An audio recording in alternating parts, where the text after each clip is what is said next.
Assalomu alaykum, bizlarni muntazam ravishda kuzatib kelayotgan qadrli obunachilarimiz.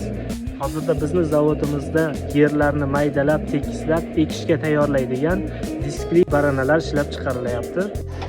Bu yer tayyorlab yuruvchi barana, diskali barana. Ha. Tuproqlarni maydalaydigan texnikalarni. Yerni mayin qilib beradigan. Ekishdan oldin ishlatiladigan texnika.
Kuzatishda davom eting. Yangiliklarni va yangi video lavhalarni shu Telegram kanallari va Instagram kanallari orqali kuzatib borishingiz mumkin. Sog' bo'linglar.